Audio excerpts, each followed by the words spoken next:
가능성이 우리 높다고 임태호 보고 소장님이 이제 있습니다. 미래 전망을 해주셨는데 그 사건 복귀해야 될 또 중요한 포인트가 하나 있습니다. 우리 이정주 기자가 바로 현장으로 갔던 런종섭 사태. 네. 그때 좀 회고 좀 해주시죠.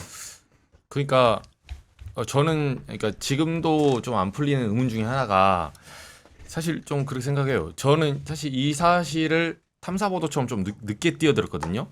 근데 제가 정치부 한 10년 했는데 뭐 경향 여기 구독자들 안 좋아할 수 있는데 민주당에 대한 저는 진정성 의심이 있습니다. 솔직히 말하면. 이 잘 보세요. 우리가 이 방송이 지금 1주기 방송이에요. 7월 19일. 최상병 사태가 일어난 지 7월 19일 1년을 딱 절반으로 나눠 보세요. 6개월째가 언제냐면 올해 1월 19일입니다. 1월 19일. 네, 그때 신문 한번 보십시오. 민주당 최상병 얘기하고 있습니까? 안 합니다. 선거철이에요. 이게 언제 터졌냐면 좀 냉정해져야 돼요. 3월 4일 날 갑자기 느닷없이 용산발 삽질이 시작되는 거예요. 가만히 있던 이종섭 전 장관을 갑자기 호주 대사를 안 치거든. 그럼 제가 가정을 한번 해볼까요? 호주 대사를 안 앉혔으면 이 사건 터졌을까요? 저는 그렇게 생각하지 않아요. 솔직히. 이거는 그러니까 민주당의 능력으로 올라온 게 아니에요. 이 특검은 민주당이 정말 진정성 있었고 정말 1년 내에 쫓아왔다고요? 보도를 보세요. 기사 어떻게 나오는지. 근데 용산발 상대의 자책골이란 말이에요. 느닷없이 용화대에서 3월 4일에 임명을 했고 그걸 또 호주 대사로 한다고 또 금방 나가. 비행기 끊어서 9주 일요일 날 나갑니다. 분노를 조장해. 네, 저도 현장에 있었지만 거기 이제 중간에 사실 MBC가 특정한 게 있죠. 맞아요. 출금지. 들어가서 안에서 네, 탑승구 출금. 앞에서. 네. 예. 그러니까 그거는 임명을 했기 때문에 출금도 논란이 되는 거지. 애당시 임명이 안 되면 출금도 논란이 되지 않아요. 그렇긴 하죠. 네, 그래서 저는 뭐냐면 지금도 제가 용화대 출입했지만 저는 용산 쪽 사람들 이제 친한 사람들 물어봐요. 진짜 궁금해서 기자로서 왜 그런 왜 임명했냐고. 도대체 무슨 임명이냐. 이거 뭐라 그래 그러면은. 아니 그렇게 말하면 이제 할 말이 없는 게 이게 왜 그 소위 말해서 이 용산의 정무 능력은 정말 저는 정말 안타깝지만 제가 정파적으로 볼 이유는 없으니까 출입 기자로서 당신들은 정말 정무 능력 빵점이다. 그건 이미 드러났어요. 그 엑스포 사태나 강서구 청장 이거 거의 하지하의 정치라는 사람들이거든요. 질 수 없는 선거를 쥐고 예측이 틀릴 수 없는 예측을 틀리고 있는 수준이기 때문에 이종섭 사태도 조금만 정무 능력 있는 정부면 사실 이렇게 삽질하지 않아요. 근데 이거를 이제 해픈 투비로 어쨌든 터졌고 MBC는 제가 이제 얘기 들어보니까 저도 현장에 붙었지만 그 제가 듣기로는 표를 5번 샀다 끊었다 하는 거예요. 야, 대단하다. 그러니까 언제 나갈지 모르니까 5일 전부터 그 게이트 안에 들어가려면 그건 대단하다, 진짜. 표를 예. 끊어야 돼요. 그러니까 돈을 쓰는 거죠. 그렇죠. 네. 네. 그러니까 이제 취소하면 수수료 경영신문에 네. 벌벌 떨었을 겁니다. 네. 아니 저는 그게 MBC니까 가능했다라고 네. 그렇죠, 생각해요. 그렇죠. CBS나 경향신문은 벌벌 떨어요 이거. 네, 큰일 납니다. 저희가 예. 그 수수료 한 방에 제가 지금 한 달 쓸 수 있는 아무튼 그래서 저 날짜를 딱 고를 수 없으니까 그날도 이제 있었는데 저는 한 이틀 전부터 그 소문을 듣고 있었는데 그 마지막 일요일 날은 이제 시간대만 결정되는 시간이었어요. 일요일 날 나가는 걸로 결정이 기정사실화 돼 있으니까. 그렇죠. 이제 5시냐 6시냐 7시냐 했는데 알고 봤더니 이제 8시 좀 넘어서 나갔는데 밤에 오후 3시에 이미 와가지고 면세점에 들어가 계셨어. 전직 장관께서. 기자들 따라올까 봐. 개구멍으로 들어. 네. 그래서 면세점에서 그 개구멍이 있어요. 그러니까 어딘가에 앉아 있었던 거야. 저도 출장 갈 때 그 개구멍을 많이 이용했어요. 근데 미리 들어가시진 않잖아요. 보통 비행기가 8시인데 아이, 3시에 그렇죠. 들어가시냐고요. 그렇죠. 쇼핑을 5시간 하진 네, 않잖아요. 제가 근데 애용했던 개구멍이라. 예. 기자들을 따돌리려고 했는데 네. 이제 MBC는 표까지 끊어서 기다리니까 그렇죠. 나중에 당황했죠. 7시 반에 만난 거죠. 거기서 그러니까 이제. 이종섭 장관이 그때 반응이 이랬어요. 꼭 이렇게까지 해야 되냐 이런. 야, 맞아, 그죠. 맞아. 그런 그래서 취지였어요. 사실 이종섭 예. 장관이 그런 스타일인데 저는 뭐 이제 민주당이 열심히 안 했냐 이 문제는 이제 국민들 판단인 거고 저는 이제 대통령실의 정무적 감각에 대한 말씀을 하셨는데 이건 맞는 말씀이에요. 왜냐하면요. 사실상 대통령이 본인이 검찰총장 출신이니까 내가 민정수석 굳이 임명하지 않아도 내가 다 알아라는 이게 만용이죠. 사실은. 그래서 결국은 민정수석을 앉히지 않았고 그 역할을 이시원 공직기강 비서관한테 대신시켰다가 이 사달이 난 거 아닙니까 사실은.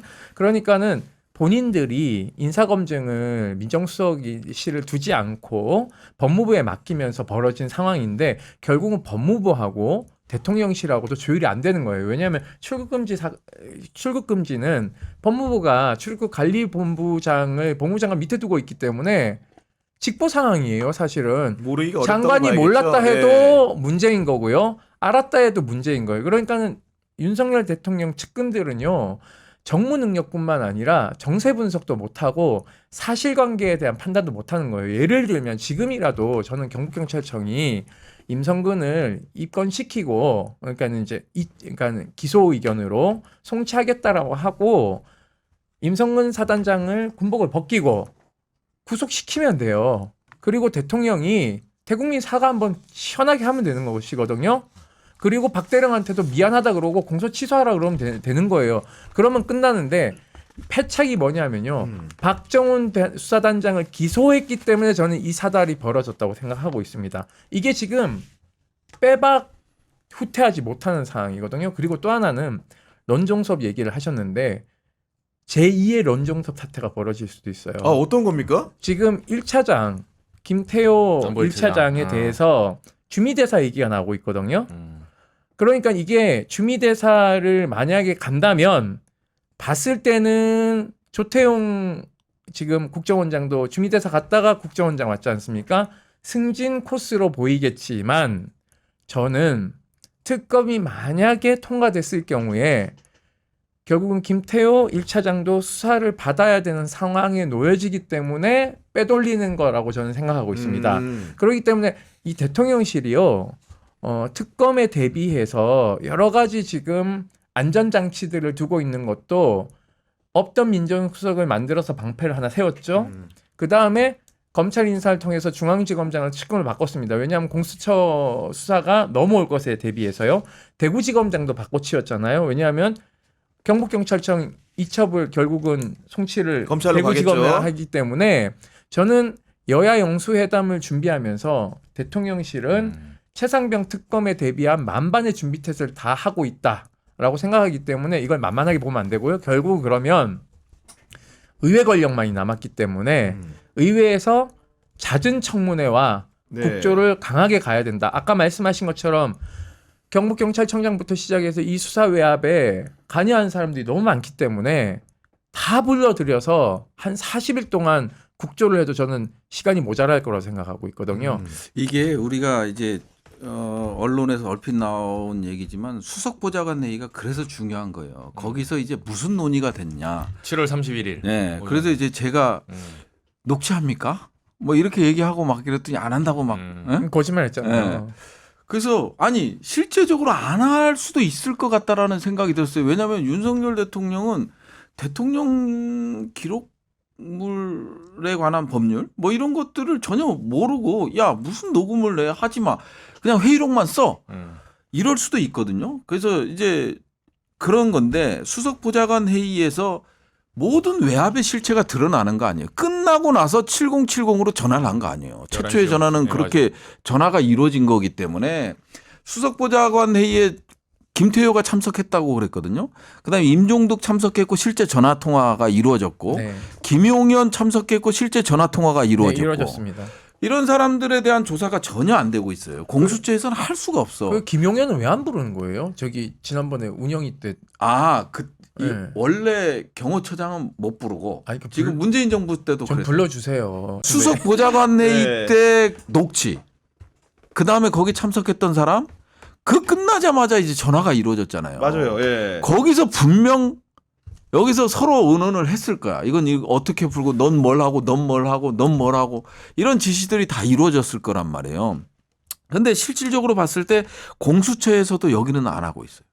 아니 그러니까 결국은 우리가 하나 남은 궁금증이 뭐냐면 대통령실이 왜 이렇게 사방군데 전화를 하면서 이 사건에 개입했는가라는 마지막 남은 퍼즐을 맞추기 위해서 언론이든 단체든 간에 국회든 다 지금 이렇게 몰두하고 있는 거 아닙니까? 그 깨알같이 임성근 사단장이 복귀했냐를 계속 물어봐요. 휴가 처리했냐? 휴가 그러니까, 처리했냐? 네. 그러니까 이 부분을 저희가 이제 문제 제기했을 때 사람들이 잘 이해를 못했는데 본인은 요즘은 보직 해임을 못 하잖아요, 함부로. 왜냐하면 보직 심사위원회를 열어서 보직 해임 결정을 해요. 이게 이제 나중에 행정소송에 대한 절차적 문제가 있기 때문에 그렇게 하는데 그럼 가해자를 그 부대에 계속 둘 수 없지 않습니까? 임성근은 명백한 가해자이기 때문에 그 전출 명령을 내잖아요. 해병대 사령부 부사령관으로. 그래서 보따리를 싸요. 그래서 관사에서 짐을 싸고 있었거든요. 그래서 아침에 출근 안 합니다. 8시에 이제 사단장 8시 전에 출근하죠. 사실은 사단장은. 그런데 통상 8시 출근이니까 출근을 안 해서 12시 54분 50초인가 40초에 소급 적용해서 휴가를 그러니까, 네. 내요. 왜냐하면 8시부터 12시 몇 분까지 그럼 근무 이탈이 되기 때문에 이거는 사법 처리 대상이거든요. 그러니까 깨알같이 장관이 정정범 부사령관한테 해외 출장 가면서 6번째 지시가 휴가 처리해라. 아, 당부를 네, 내리는 게 소급 적용하죠. 처리요. 예. 아니 국방부 장관이 이게 사단장이 휴관 중인지 아닌지 알 게 뭐야. 지금 사단장이 몇 명인데 깨알같이 생겨요. 가면서 박진희 시켜가지고 야 휴가 처리했냐고 또 물어봐요. 그거는 VIP께서 관심이 있기 때문인 것이고 누군가가 임성근이 자기가 이 휴가 처리를 해야 됩니다. 그래야지 국무 이탈이 안 됩니다. 저 또 사법 처리 당합니다라는 걸 핀셋으로 임성근이 누구한테 깨알같이 로비했기 때문에 그 깨알같이 대통령한테 그것이 입력됐기 때문에 이것이 장관에게 입력되는 것이거든요.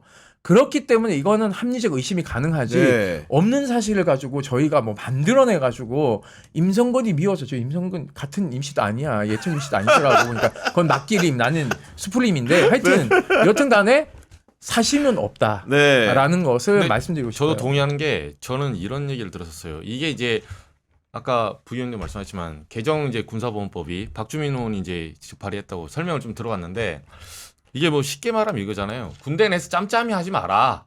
군내에서 지난번에 뭐 윤일병 사건 이런 거 보면 부검 해보면 갈비뼈 다 부러지고 이랬는데 뭐 만두 먹었다 죽었다 이렇게 하니까 우리가 폭로했잖아요. 네, 맞아요. 예. 못 믿잖아. 이제 군내에 너네끼리 하는 거 못 믿겠다 이거니까 그렇죠. 일종의 견제와 균형의 원리를 바깥으로 꺼내는 거예요. 그렇죠. 군내에서 이런 3대 사고가 일어나면 민간의 견제를 통해서 그냥 민간까지 했는데 여기까지 짬짬이 할 확률이 낮으니까 엄밀히 말하면. 요즘 짬짬이 하더라고. 네. 근데 이것도 확률 이게 낮췄는데 더 대통령실이 허브가 됐어요. 이거 짬짬이. 근데 또 법을 개정해서 더 낮춰야 돼요. 아, 근데 머리 아파. 이런 식으로 이제 꺼내는 이 취지인데 이거를 용산 쪽에 이제 물어보면 다시 이제 시계를 돌리면 그냥 박종훈 대령이 말한 대로 과실체 8명이 뭐 이렇게 하급 관리까지 이렇게 중사 뭐 하사까지 있으면 쭉 해갖고 그냥 넘겨요. 일단 이건 초동조사니까.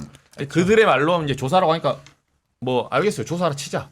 그러면 경찰로 이제 이첩시킨 다음에 사실 냉정해 보면 경찰에서 마사지하는 게 훨씬 쉽습니다.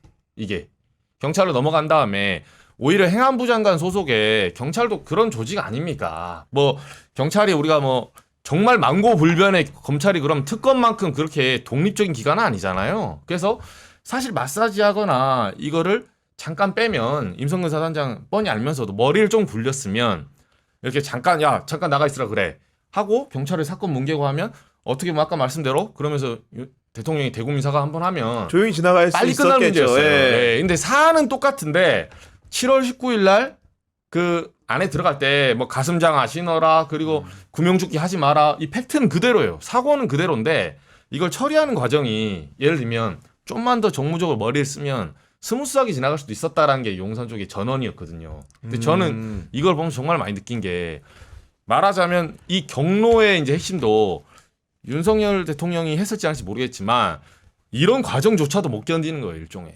이렇게 돌려서 우회적으로 치는 것도 안 된다는 거야.